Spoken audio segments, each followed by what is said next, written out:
Hello guys. So, welcome again to my YouTube channel. So yun guys, bago natin simulan yung tutorial, make sure nakasubscribe ka, click the notification para updated sa mga tutorial natin guys. Syempre guys, magandang umaga, magandang tanghali, magandang hapon, magandang gabi, kung anong oras mo ito napapanood itong video to. Meron po sa inyo guys na share po na about po sa internet sa Wi-Fi. Depende po sa inyo kung naka Wi-Fi modem po kayo or Wi-Fi router guys. Yung sabi ko po is na Wi-Fi modem po, ito po yung nalalagyan po ng SIM. Kumbaga, yung internet po nito ay naka SIM based po. Then yung Wi-Fi router naman po isa, ito po yung hindi na po kailangan po ng SIM. Kumbaga, nakakonekta po tayo sa isang kumpanya guys. Kailangan lang po natin guys na magbayad po para po malagyan po siya ng internet guys. Depende po sa inyo kung naka PLDT Home Fiber po kayo, Converge, Globe Fiber, kung ano pang klase po guys na fiber guys. Yung tuturo ko po sa guys about po sa Wi-Fi kung malawak po yung bahay po nyo, hindi po kayo gano'n na nakakasagap po ng Wi-Fi kasi nga po meron po kayong second floor, third floor, fourth floor, kung ilang floor pa yan guys yung bahay po nyo. Ituturo ko po sa inyo guys para po makasagap po kayo guys ng internet connection guys. Hindi na po siya guys na pampalakas po ng sagap po ng Wi-Fi. Kumbaga, pamabilis din po siya ng internet connection guys. Pakita ko muna sa inyo guys yung bahay namin guys, kung gaano po siya guys na kalawak. Bago ko po sa inyo guys na ipakita po yung setup po ng Wi-Fi namin. Doon na tayo sa bahay namin. Tara, let's go! Okay, dito po tayo guys sa likod ng bahay po namin. Nakita po nyo, napakalawak po niya kasi nga po meron po siyang first floor, tsaka po second floor. Dito po sa baba po namin, dito po kami na madalas po na magtambay po ng pamilya po namin guys. Or kung meron po kami ginagawa ng papa ko, or ako, or yung papa ko meron po ginagawa dito, kapag kumokonek po siya sa Wi-Fi, anong nangyari po, mabagal po kasi nga po kaya po mabagal po yung connection po ng Wi-Fi po namin kasi nga po unti lang po yung nasagap po niya guys. Bago po sa inyo na ipakita po yun kung ano ba yung ginawa ko solusyon, kapag andito na po kami sa baba ay lumakas na po siya guys yung sagap, napupunan na po yung bar. Pakita ko po muna sa inyo guys yung setup ng Wi-Fi ko, kung ano ba yung gamit ko na Wi-Fi. Doon na tayo guys sa Wi-Fi namin. Tara, let's go!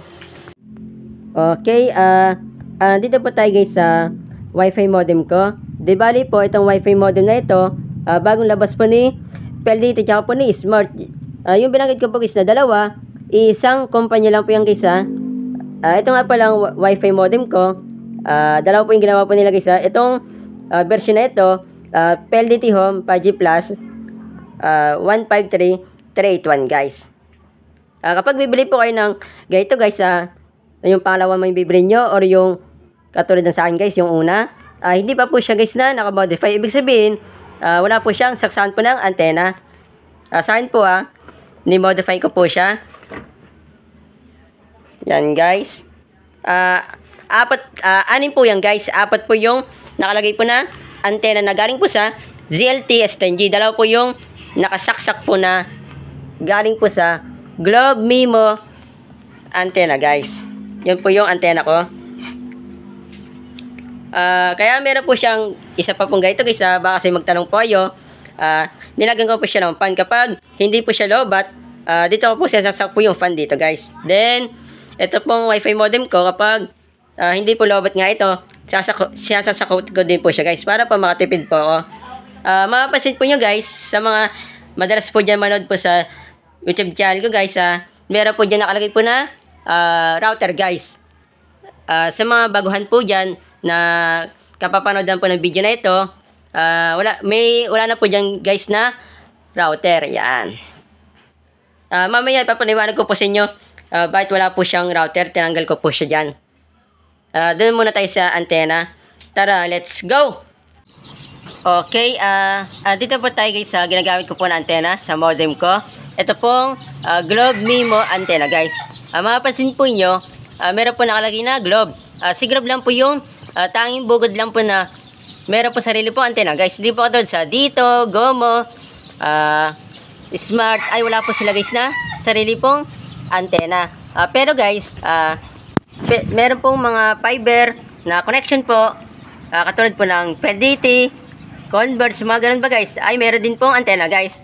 Papaliwanag ko po sa inyo. Halimbawa, ako, gusto ko po na mag-internet business, gagawin ko po siya guys na P2P na connection guys. Kumbaga, yung mga sa mga client ko po, kakabitan ko po ng wifi, pero meron din po siya kasama na antena. Kumbaga yung antena na ilagay ko po sa bubong po nila, itututo ko po sa bahay namin guys. Depende lang po sa akin kung ano po yung provider ko, kung Globe Fiber, Converge Fiber, PLDT Fiber, kung ano po yung available na fiber dito sa ating lugar dito sa Pilipinas guys.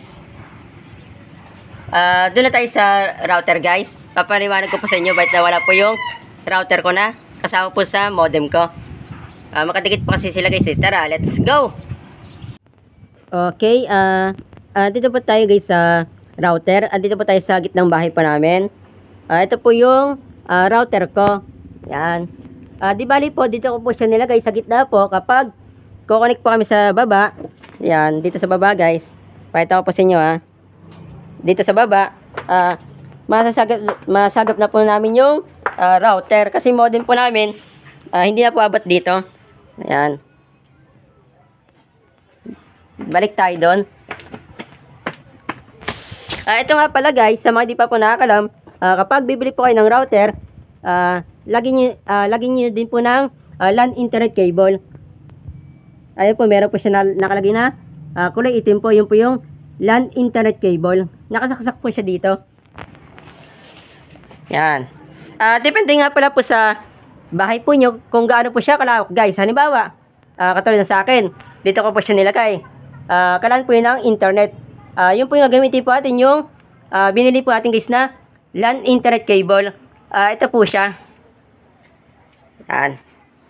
Di bali po, yung kulay itim na yan, sundan natin, 10 meters po yan. Sukatin po nyo guys yung bibilhin po nyo na LAN internet cable po kung saan po nakalagay po yung router po nyo. Sa akin po guys nasukat ko po siya. Dito po siya nakakonect po sa ano guys sa modem, kaya po siya nagkaroon ng internet. Kasi malawak po guys yung bahay namin. Ang agandahan po dito guys kapag sa router pa po kayo kumonek guys, bibilis pati yung internet connection po nyo. Hindi lang po siya guys na lalawak po yung sagap po ng wifi nyo. Kahit saan po pupunta sa bahay po namin, lumakas na po yung sagap po ng wifi po namin at bumilis po yung internet connection po namin, kahit na mabagal po yung internet po ng main internet ko guys. Yun lang guys, i-share ko po sa inyo.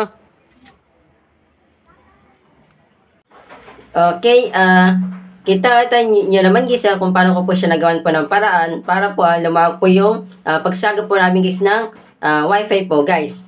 From dun sa first floor po namin to second floor ay nakakulik na po kami guys ng mais po guys. Kasi nga po dahil po dun sa ginamit po namin guys. Hindi na po siya na lumawag po yung sagap po ng wifi po namin. Bumilis din po yung internet connection po namin guys. Kapag sinari niya ito mismo video sa mga kakalanews na malawag po yung bahay po nila guys tapos sa parte po ng bahay po nila, hindi po sila makakonect po sa wifi po nila. Pakishare po ito mismo video para po alam na po yung gagawin po nila guys. Pati na rin po sa mga kakalala po niya na mabagal po yung internet connection po isa. Kahit na hindi po nyo kakilala guys, basta nakita po yung bahay po nila, malawak po at hindi po nasagap po yung wifi po nila guys para po mapalawak po yung pagsagap po nila sa wifi po nila. Share nyo ito mismong video pati na rin po sa mga hindi po nyo kakilala guys na mabagal po yung internet connection po nila guys. Kapag sinare nyo ito mismong video dadami tayong views, mas madami tayong natulungan na tao. Yun ang pamsat po. God bless po. Ingat po kayo.